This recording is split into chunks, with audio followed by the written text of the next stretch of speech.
November. Go live. Welcome to Dodgers Daily. I'm Casey Porter. I'm so glad that you decided to tune in. We have a great show for you tonight. Tonight, what we're going to do is we are going to talk all about Michael Busch. I had a conversation today with one of Michael Busch's coaches with the Chatham Anglers. I'm going to go ahead and turn this off here with the Chatham Anglers in the Cape Cod League. So Tom Holliday is the young man that I spoke with. Actually, he was a coach at Oklahoma State for many, many years. He helped Gary Ward and his brother Dave Holliday. He helped them build the program at Oklahoma State. This is my first live video, so I'm going to look down to my right, down to my left a little bit to see some comments. So if I look like I'm a little bit busy, it is because I'm doing all of this for the first time. So we're going to go over that conversation I had with Tom Holliday, where he talks about Michael Busch and everything that Michael Busch did for him that summer in the Cape Cod League with the Chatham Anglers. And actually, Tom Holliday was the coach that moved Michael Busch to second base. We're going to talk about that. We're going to talk about his thoughts as a second baseman, and we're going to get into much, much more. Now, to give you a little bit of background to Tom Holliday, he came to Oklahoma State in 1978. His brother Dave Holliday was a scout in the Phillies system forever and is now in the Phillies front office. And his oldest son, Josh, is the head coach at Oklahoma State University now. Matt Holliday was a Major League All-Star. And then his grandson, Matt's boy, that graduated this last year, Jackson, was the number one pick in the entire Major League draft this last year. So obviously he's very qualified. And then obviously Tom helped build the Oklahoma State program. They went to the College World Series 7 years in a row in the 1980s. Coach guys like Robin Ventura, Pete Incavilla, Jeremy Burnitz, John Farrell, the former Boston Red Sox manager, managed him. So who else would know better than Tom Holliday, who again coached him in the Cape Cod League? And it was after Michael Busch's freshman year at North Carolina, where I believe he was all freshman there for the Tar Heels. And at Chatham had multiple first basemen. So, obviously he had the big time hit tool, Michael Busch did. So Tom and Randy Whistler. Randy's another Oklahoma State grad, one of the best infield coaches in all of baseball. He's based out of Tulsa, and he was helping Tom coach that Chatham Anglers team. And they're like, you know what? We need to find Busch a spot to play on the field. So where can we put him on the field? And they're like, well, third base. And Michael was like, yeah, I've never played there. And of course he did grow up an all-state shortstop at his high school there in Minnesota. He also played hockey. He was the quarterback on his football team. And so they're like, well, how about second base? And Michael was like, okay, just tell me what I need to do. And so they moved him to second base. Tom actually called his college coach to make sure it was okay. And his college coach just said, hey, go ahead and ask him, see what he thinks. And Michael was all about it, got better at second base, and here we are. And so tonight, what I'm going to do is I'm going to play that interview, and then I'm going to stop it from time to time. I'm going to let you go ahead and interact. I'm going to let you go ahead and interact with the video. I'm going to go ahead and move. Let me go ahead and move this over here so I can go ahead and see the comments. And I am going to let you guys interact with this interview with your comments, and we're going to go through it together. So here we go. We are back with Tom Holliday, former Oklahoma State head baseball coach. His oldest son, Josh, is currently the head coach at Oklahoma State. His youngest son, Matt, was a Major League All-Star. His brother, Dave, is in the Philadelphia Phillies front office, and his grandson, Jackson, just recently was the number one draft pick of this last year's draft. So who to know better about professional baseball and how that works and prospects and all those kinds of things than who you're looking at on the screen right now, Tom Holliday. We're going to tie this into the Dodgers. And Tom, I know a couple of summers ago you got to work with a special young man, Michael Busch, who was at the University of North Carolina at the time, and rumor has it. So that's Tom on the right, and obviously that's me. That's O'Brate Stadium, the new $60 million facility that Oklahoma State just built, and his oldest son, Josh, is the head coach there. Matt actually helped coach last year too. Matt, the All-Star, his youngest son actually just got a bench job with St. Louis. So, hey, I'm looking at the comments there. I see Dodgers 2080. Hey, Tim, I know that this is going to be a big-time tool for you and I with our Dodgers Prospects podcast. I cannot wait to incorporate, when we have interviews with players or managers or whatever with our Dodgers Prospect podcast to interview some live comments with it. So I know that's going to be a big tool for us. So hi, Tim. Hey, if anybody else has any comments, go ahead and leave them. I'm going to continue on and let Tom Holliday talk. I'm telling you, he's a storyteller. Sit down, grab some popcorn. Tom Holliday is absolutely worth listening to. He played first base at North Carolina, and I talked to him last spring, and he said, well, yeah, when I got there, they had so many good players that first base was really the only position that was open to me. Of course, he grew up in Minnesota, tough as nails, played hockey, was the quarterback on his football team, grew up at All-State shortstop. Rumor has it, though, Tom, you were the one that actually moved him to second base. Is that correct? Yeah, Casey, it was kind of like, it's always fun to hear players' accounts of, maybe that little move or that little fix in their swing. Or, teaching them the slider. And, I really get a kick out of it because Michael Busch was going to play first base for me. Yeah. Problem is, I had two other guys that could play first base. I had a kid named Sable who is knocking on the door with the big leagues, with I think he's with the Pirates. And, it was like Sable could catch a little bit, play the outfield, play first.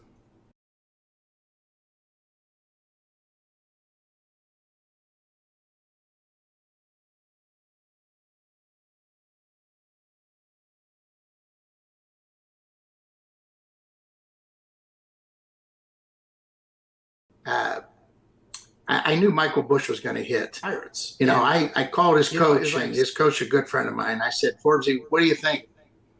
Can I play around with Michael a little bit? And he goes, well, ask him. He'll tell you. And that's cool because if a player doesn't want to do that, Casey, you're going to lose. Yeah, no doubt. So, when you're in the game for 100 years, you just kind of look at players and you think, what is he? And what you're supposed to do, I think, in summer league baseball is give the kids an experience that they're going to get when they get into pro ball. So I asked Michael, I said, third base? I never played there. Second base? And I'm thinking first base to second. Ooh, that's tough. Yeah. And I'm watching Michael move around and I'm thinking there's power there. This kid's going to hit. Yeah, I got the best infield instructor in summer league baseball, and Randy Whistler. Yeah. You want to try this? And he goes, Coach, you need me at second base? And I said, yeah. He goes, let's go. And I'm telling you, it was that easy. There was no hesitancy. And I think he was a freshman All-American at first base for North Carolina and had, really, really good offensive numbers and a beautiful swing. Yeah, no doubt. The only thing I can tell you for a fact was that it was ugly for about a week. Yeah. And we would sit there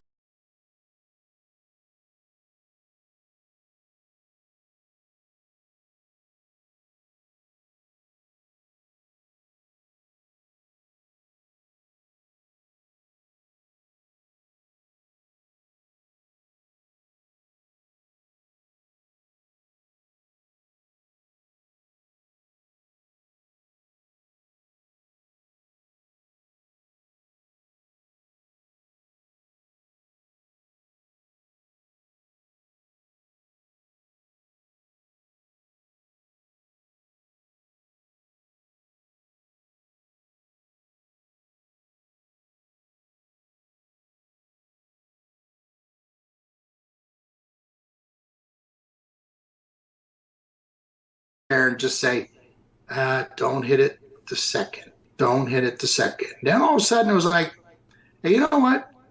I hope he gets some plays there. Mm-hmm. And he did. And Cape Cod lasts 8 weeks. So the first 2 weeks were, hold your breath. And the last 6 weeks, Michael Busch.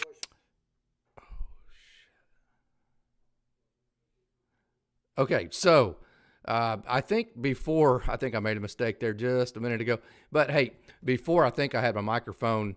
I think convinced me that he'll play in the big leagues. I think I had my microphone muted, and again, I'm trying to play with all these buttons for the first time. There we go. Back to me. But Tom is talking about, how he got him moved to second base, the process that went there. It was a transition for Michael Busch, and he's getting ready to give his thoughts and get into the meat and potatoes of what he exactly thinks about Michael Busch. And I did ask him the exact question, what type of Major League second baseman do you think Michael Busch will turn into? He goes into all of those details. He also gives a very good comparison for Dodgers fans that will make total sense to them. So let's continue on our conversation with Tom Holliday, and let me get it cut back over to him. Second base. Play, and there we go. Billy Gasparino, who played for us at Oklahoma State. Director of Player Development for the Dodgers now, yeah. Yeah, he was the scouting director at the time, and he came up, and I remember him standing behind a cage, and Michael just put on a display with the bat. Yeah. And, you're talking about a 6-footer hitting balls 400 feet with wood. And, that's pretty impressive. Yeah. And didn't he play first base last year? I said, yeah. He goes, why'd you move him over to second? I said, well, he's 6 foot. Steve Garvey's the last 6 foot and under first baseman. Pete Rose slipped to first base late in his career, but I just said, just by profiling him, I wanted to give him a shot at second. He goes, is he hurting you defensively? And I said, no, not at all. I think at that time, Billy kind of fell in love with the kid's personality. Yeah, and no doubt. To know Michael Busch is to love Michael Busch. And very blue collar. I would coach tomorrow if you could give me 10 guys like Mike Busch on my team, because the other 15 would turn out to be good players because of his leadership. So obviously Tom Holliday not just sold on the baseball skills of Michael Busch, especially offensively, and a really cool scene he was talking about. He is, obviously very good friends with Billy Gasparino. He actually recruited Gasparino to Oklahoma State as a player. Gasparino played at OSU. He was just a couple of years younger than me at OSU.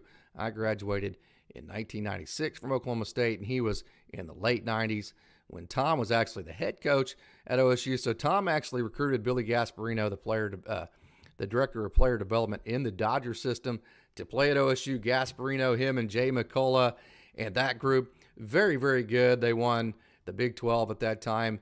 It was Big 12 by then. I think the Big 12 changed over from the Big 8 in 1996. In fact, I'm almost positive about it. But anyways, he recruited Billy Gasparino, the Dodgers director of player development, to Oklahoma State. Gasparino was a fantastic baseball player.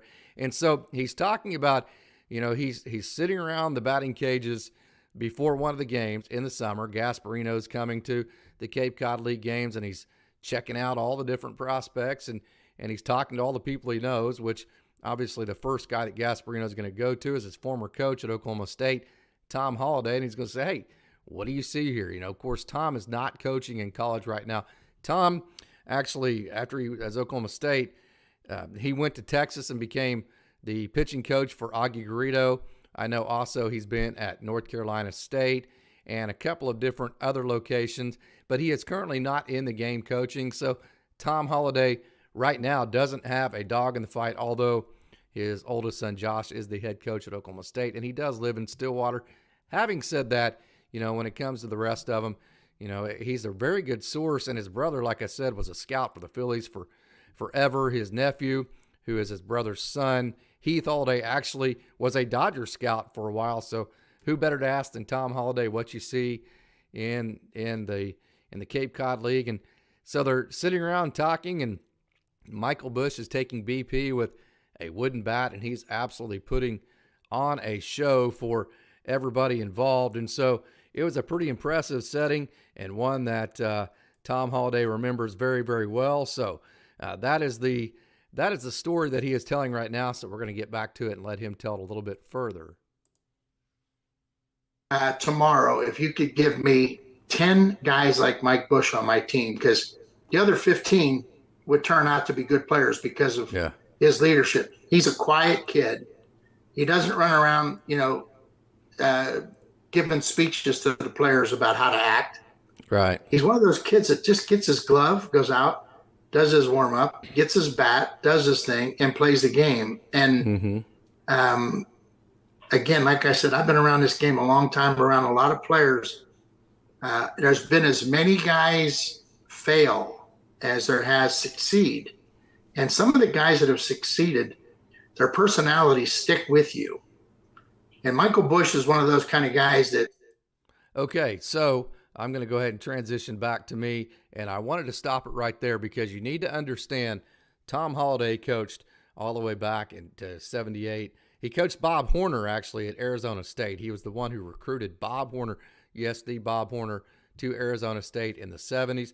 And then at Oklahoma State, he coached Mickey Tettleton. You remember him? Robbie Wine, Robin Ventura, probably the best college, just pure hitter. He had the longest hitting streak in the history of college baseball in the 1980s.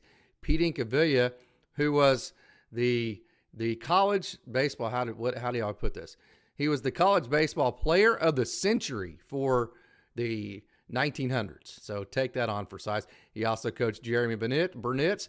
He recruited John Farrell. If you remember John Farrell, he was the manager for Boston for several years. He recruited him to Oklahoma State. Also, he recruited Rob Walton, who is the current pitching coach at Oklahoma State, who pitched in the major leagues as well.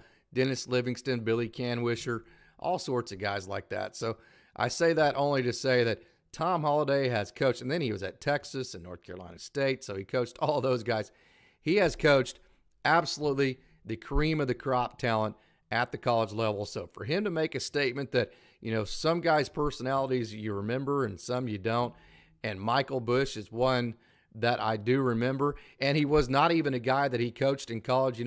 Cape Cod League is serious, but you don't win or you don't lose your job based on winning or losing like you do as much at a college level. When he was the head coach at Oklahoma State, if you don't win, you don't have a job. It's not quite like that as much in the Cape Cod League. Certainly with Chatham, it's very competitive, but again, not quite as much like that. So for him to go out on a limb, talk about Michael Busch in the vein that he does in terms of his leadership skills, the type of personality that he brings, the culture that he brings to the dugout, very impressive words for him. So let's go ahead and continue on with our conversation with Tom Holliday. He's determined. He's quiet. The battle is between him and the pitcher. He doesn't battle. Some guys fight with the game itself. Mm-hmm. They're never happy. They're mad about something all the time. They don't like the shoes they have to wear.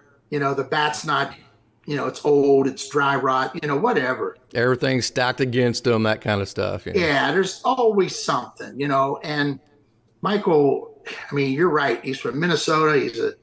He was a hockey guy, which I love. Yeah.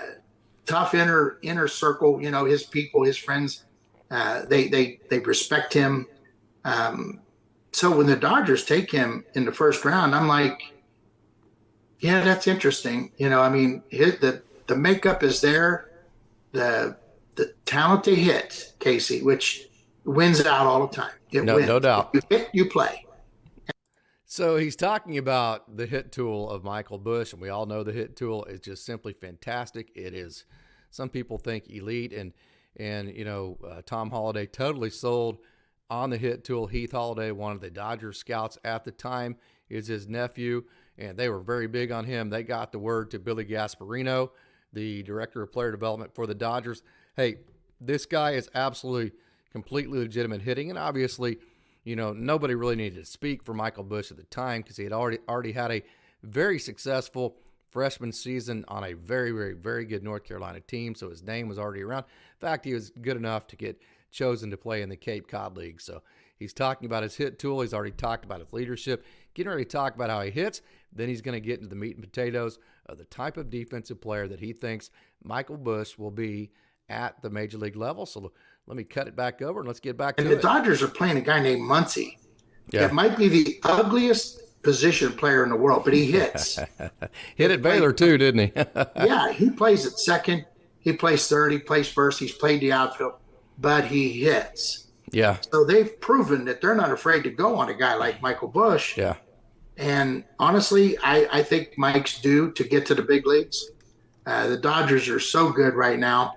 What kind of second baseman at the big league level do you think he will become defensively? I know you've coached so many of these guys that have played at the major league level, including your own son Matt. Your grandson was was, again, the first-round draft pick. Josh was, unbelievable, the head coach at Oklahoma State. And, your nephew, your brother, they're scouts. So what kind of defensive second baseman do you think Michael Busch will turn into? We've got about 5 minutes left. Okay, so here's the meat and potatoes, and let me get it back to me, cut it back over. Getting ready, of course, I'm on the free Zoom. I think I'm going to change that eventually, but haven't forked over the $10 a month yet. So we're on the free Zoom, and Tom is so wonderful to talk to, so I'm having to tell him how much time I have left. So he does give a complete and full description of the type of defensive player that he thinks Michael Busch is. And again, I went over it just a minute ago. You heard it in the interview, but just to reiterate, again, Tom Holliday, one of the most well-respected coaches of all time at the college game. Chatham Anglers head coach right now. He coaches with Randy Whistler. Randy Whistler, his assistant there, is widely considered one of the best defensive infield coaches in all the game of baseball at any level. Randy Whistler is just fantastic. And so, Tom Holliday, his oldest son, Josh, head coach at OSU, youngest son, Matt, in Major League All-Star and the bench coach for St. Louis, and his grandson, Jackson, was the first pick in last year's draft, 2022. His brother Dave was a scout for the Phillies in the front office now, and then his nephew Heath was also a scout for the Dodgers. So who would know better? So let's get to it, and let's hear what let's hear what Tom had to say about the type of defensive player that he thinks that Michael Busch will be at the Major League level. I think Mike Busch is an average second baseman that will make the plays, okay? He's not Jose Vizcaíno. He's not one of these guys that's going to run into center field, jump in the air, and turn around and throw you out. He's going to turn the double play. He's going to give you everyday preparation. He'll know when to cheat on a hitter. Right. Those maybe 2 steps to pull or 2 steps to the middle. Those are the little things that Randy and I talked to him about. Okay, so let me click back over to me. You heard what he said. Do you think he thinks he's going to be an average defensive infielder? He's going to be able to turn to. The strong suit for him is that he's going to be very smart. He's going to know his scouting report. He's going to get good jumps off the bat. He's going to use his intelligence part of the game to make him a better player, because he's always going to know where to be, know where to get his jumps, know where the hitter's most likely going to hit the ball based on where the pitch is. So what do you think about those comments? Go ahead and leave your thoughts there in the comments there in the comments section as I'm looking here.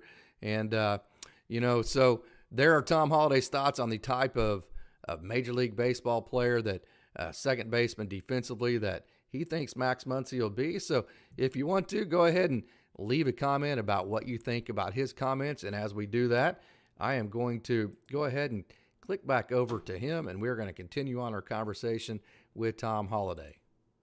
If you're not going to be flashy, just be good. Yeah. And he looked at you like, what do you mean by that? Yeah. And he knew what we meant. Mm-hmm, no doubt. And, what we did. Now, you got to remember, now this is 3.5 years later, and this guy's gone through the minor league system of the Dodgers. Yeah. He's in AAA, AA, AAA. There's no difference. You're on deck when you get to AA. All you need is a 30-day hitting spree, and you're going to be in the big leagues. But I think Michael Busch is going to be a 275, 25 homer guy. And I don't know for sure that the Dodgers. Well, this is an interesting comment that he's getting ready to make. Let me cut back over to me. Interesting comment to me. He said he's going to be a 25 home run guy, 275 for a second baseman. Those are offensive numbers that are absolutely fantastic. And so obviously he's sold on that part of it. Very interesting comment that he, of course, he's been around the game. He sees guys and how transactions go and how the business part of it works. So interesting comment coming up from Tom Holliday. So let's get back to it. Dodgers are going to be the recipients of this guy's talent because going to back that up 10 seconds. 25 homer guy. And I don't know for sure that the Dodgers are going to be the recipients of this guy's talent because the Dodgers are on a pretty good roll right now. Their talent level is really high. Okay, so what does that comment mean? That does not mean that he doesn't think Michael Busch is good enough to make the Dodgers lineup. That just simply means that the Dodgers are absolutely stacked with talent. So we've talked about this several different times. If the Dodgers go, say, get a Willie Adames or some other shortstop, to take the place of Trey Turner, that leaves Gavin Lux at second base, possibly Max Muncy. If the Dodgers go out and get a third baseman, what do you do with Max Muncy? Max Muncy's going to play some second base too. So his question is, he's completely sold that Michael Busch is going to be a fantastic offensive player at the major league level. He thinks he can play at least average defense at the major league level, which that may sound not as good as what you wanted to hear, but if you can hit 275, 25 home runs, and just be okay at second base defensively, that is a really good player and one that will help the Dodgers win a lot of games, including games in the postseason. So that is actually a good thing.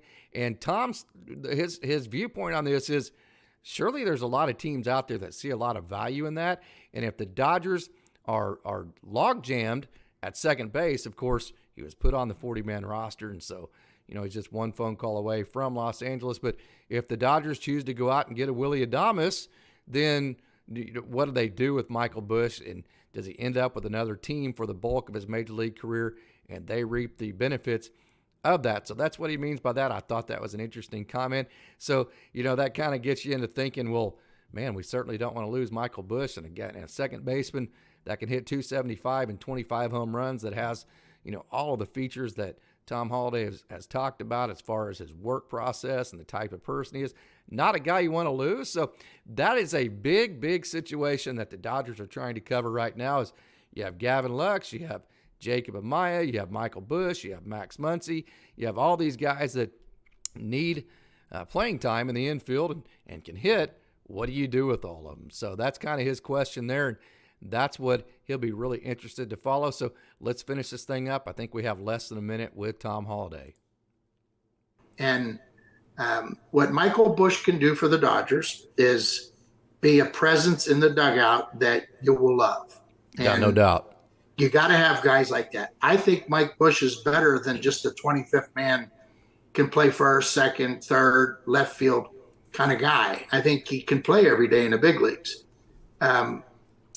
So obviously we just talked about it a second ago, Tom Holliday, and good evening, Doom in Sal. I think I'm saying that correctly. I've never actually had to pronounce it.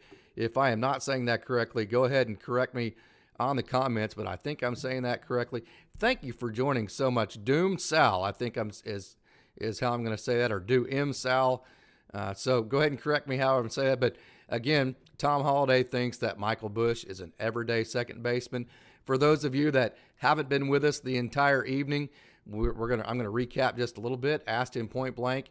Of course, Tom Holliday is the coach that actually moved Michael Busch to second base with the Chatham Anglers in the Cape Cod League, and so Tom Holliday would certainly know best. And just to recap, if you've just joined us, that I asked him point blank what type of defensive second baseman that he thinks Michael Busch would be at the major leagues. He thinks he can be at least an average defender, and then he thinks he can hit 25 home runs and hit about 275 offensively, and he thinks he's a guy that will play every day at the major league level. Is that a guy that the Dodgers want to play every day at the major league level at second base? That's the question he has. So he kind of questions whether he'll actually stick with the Dodgers for the simple fact that there's so many teams that would see so much value in Michael Busch, and the Dodgers tend to have a logjam. Jacob Amaya, we talked about it a minute ago.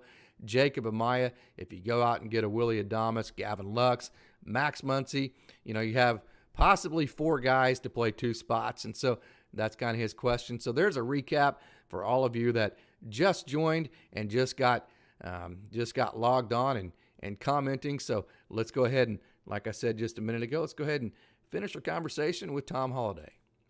Teams like Pittsburgh that can't seem to find it. Mike Busch could be a star there, but yeah, the Dodgers have him, they control him. And, I know that this is a Dodgers show, but. Okay, going to stop it right there just for a second. Had a comment. Am I wrong by thinking that Miguel Vargas can play third base? No, absolutely Miguel Vargas can play third base. Now, last year, the Dodgers organization tried to create versatility with Miguel and put him some in left field. You can actually see some video of his actual very first inning in left field in Oklahoma City that I have on my social media platforms, certainly Twitter. I think if you just go to Twitter and do an advanced search and do Dodgers Daily, Miguel Vargas, you could find it pretty easily.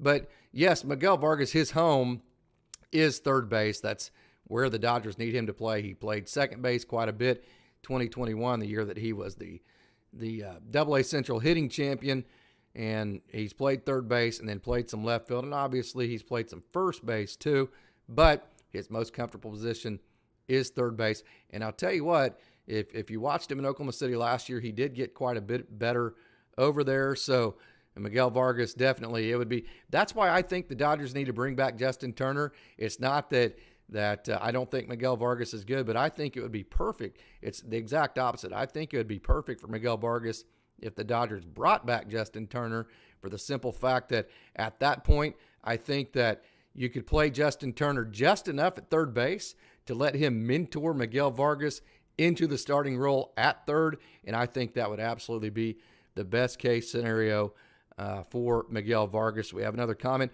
To Motley, thank you for joining. I greatly appreciate you joining. We're going to do this consistently, and also we're going to do it on the Dodgers Prospect Podcast with Tim Rogers and myself. And your question is, they're not really leaving themselves many options at third, if not Vargas. Plus, if Lux moves to shortstop, Muncy full-time at second. And that's kind of what we're talking about here with Michael Busch. I think some of the options are move Muncy to third base, let Michael Busch play second. That's another option there, and that's kind of the one that, Tom Holliday, the guy here that obviously, like I've talked, very qualified. He coached again Michael Busch in the Cape Cod League with Chatham. He says that he thinks Michael Busch is a 275 hitter with 25 home runs a year, and he can play at least average defense at second base. That's a pretty good player. So that's a guy that you have to get in the lineup somewhere. Michael Busch has played some left field, obviously played a lot of first base, but you don't need a first baseman with Freddie Freeman and Max Muncy. So I think if you do put Michael Busch in your lineup every day, I think the guy that you put at third base is Max Muncy. And I know Tim Rogers put that lineup out there the other day. So I think it would be Max Muncy, a combination between him and Miguel Vargas. So the question is, does the organization think Max Muncy is good enough to play third base? And, he's not going to be great over there. So it's his offense, which we saw last year, took 4.5 months. I think Tim said on our podcast the other day, it took him about 4.5 months to get going. Will his offense be enough to overcome what won't be, probably all-star caliber defense at third base? So that's Max Muncy if you put him there, and then you could split time between Muncy and Vargas, and then make a rotation between those two and Michael Busch, where they all could play second base some, and all other than Michael Busch could play third as well. So I think that's also another option. So let's get back to Tom, and let's finish this thing up with Tom Holliday. This is a big year for Michael. I mean, he goes to the 40-man, which means anybody in the big leagues that gets hurt, Michael can come up there as many times as possible. And knowing him right now as we speak, he probably just dropped his fork and he's on his way to the batting cage somewhere to hit. And I'm not a betting guy. I would bet on Michael Busch in the big leagues. Fantastic. And I know that you have a couple of stories, but talk to the toughness that he plays the game with, about 2.5. Okay, so another interesting story coming up. And Michael Busch, his hit tool is number one. That's the best thing he brings. The second best thing he brings, he is absolutely tough as nails. As a matter of fact, he played hockey in high school. He was an all-state shortstop. He was the quarterback on his high school team. And Tom's getting ready to tell a story about when he was with Chatham. Of course, they have trainers, and Michael was over there taping up his own arm, and Tom went over to him. He's like, "Hey, dude, we've got trainers. Go get these." He said, "No, I'm good." And the reason why Michael Busch did not want anybody else to put the tape on his arm was because what they found out later, he had a fracture in his arm, and he played with it all through summer ball. And the thing that impressed Tom Holliday that you're going to hear here in a minute is, in summer ball nowadays, if guys sneeze wrong, they find a way not to play. Does that make sense? So for Michael Busch to continue, not his college season, a lot of guys will do a lot of things to finish a college season, but not his college season, but to finish his summer ball season in the Cape, Michael Busch played an extended amount of time with a fractured wrist. And so very impressive. And he didn't complain. You couldn't hardly even tell that it was done. And it just happened that Tom Holliday is such a personable person and knows so much about his players that he actually dug into that and found out. So let's hear his firsthand account of that situation. 5 minutes left. Well, he got a sore wrist, and I noticed him one day trying to tape his own wrist. And I'm looking at him like, we do have a trainer, Michael. Let the trainer do that. And he goes, no, I don't. Nobody needs to know about this. And I was like, how bad is it? And he didn't want me to know about it. And so he just said, I'm okay. I just need to put a little wrap on my wrist. Okay. So he goes out and he plays. And so I asked Wiss after the game, I said, have you noticed anything with his wrist? He goes, yeah, a little bit on his swing. When he checks a pitch, it looks like he hurts, because Wiss was coaching third base. Mm-hmm. And so I talked to him again, and he said, yeah. Wiss is Randy Whistler, the guy I was talking about. That's one of the best defensive infielder coaches in all of the game of baseball. So let's continue. I got something going on in there. I think I'm going to get it fixed, after summer ball. And I said, wait a minute. We got to call Forbesy and let him know that, his coach at North Carolina. Yeah. Because, I don't want him missing a season. So he had just chosen his agent, and his agent said that, no, we'll get it looked at. We'll get it fixed. You're not going to miss that much time, da-da-da-da-da-da. And today's baseball world, Casey, everybody has an agent. It's no longer against the rule. No doubt. So I called his agent, and I said, hey, Michael's wrist is bothering him. What do you think? No, it's been bothering him for 2 months. We're going to get him to a specialist as soon as he gets finished up there. Got about a minute left. I'm thinking, get him to a doctor now, and they said, nope, he wants to finish. He was bound and determined from the day one, when we had that guys need to be here all summer conversation with the whole team, that he was going to be one of the 18 guys that was there all summer. We went through about 45, but he was one of the 18 that went start to finish. And he had a small fracture in his wrist, Casey, and he played the entire summer. And he got it fixed, and, the rest is history. I want to thank Tom Holliday for joining Dodgers Daily. Go ahead and stop that. If you caught that, he mentioned that they had 45 players total throughout the entire summer. Michael Busch was one of the only 18 that played from start to finish with the Chatham Anglers, and he did so with a fractured wrist. So that is my conversation with Tom Holliday. I hope you enjoyed it. We had some good views. We had some good comments. We had some good viewers. I hope this thing grows, and I also hope that you tune in.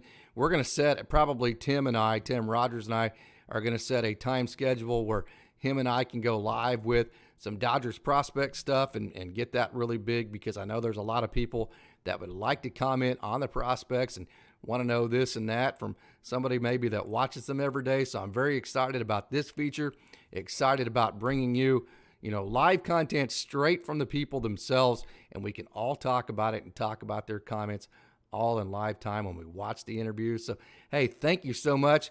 If you were one of those that logged on, we had a great crowd tonight, especially for the first time out. And I didn't handle the switchboard exactly perfect, but I think I'm getting better at it. I think I know how all this stuff works. So very excited about that in the future. So as always, I want to thank everybody for tuning in. And hey, just a reminder, if you like this kind of content, go ahead and go to the Dodgers Daily YouTube page and click the like button or leave a comment on the videos, because that helps, Dodgers Daily grow. And tell all your friends, tell everybody you know about Dodgers Daily so we can keep growing. Also, Dodgers 2080 with Tim Rogers. Go ahead and head on over there. He has some great interviews with a lot of the Rancho Cucamonga Quakes. He has a new podcast I know he's doing over there. He has a lot of great content on his Dodgers 2080 site, so head on over there. And then also head over to Dodgers Prospects Podcast and check out the latest edition, the first edition of this year's offseason on the Dodgers Prospects Podcast. And please help spread the word about Dodgers Daily, Dodgers 2080, and the Dodgers Prospects Podcast so we can keep growing and we can keep providing you content like this in the future. Also, head on over to DodgersDaily.net. That's DodgersDaily.net. That's a site where I put all of my articles, all of my feature stories on my players, and all of the Dodgers daily stories that I do on the updates daily of the minor league system. So head over to DodgersDaily.net. And also we have a podcast. Go to your podcast streaming service of your choice and become a subscriber to the Dodgers Daily podcast, or visit Dodgers Daily on any of the social media platforms, Facebook, Instagram, TikTok, or Twitter. That's the last one there. So, hey, as always, I want to thank you for tuning in and say, go Dodgers.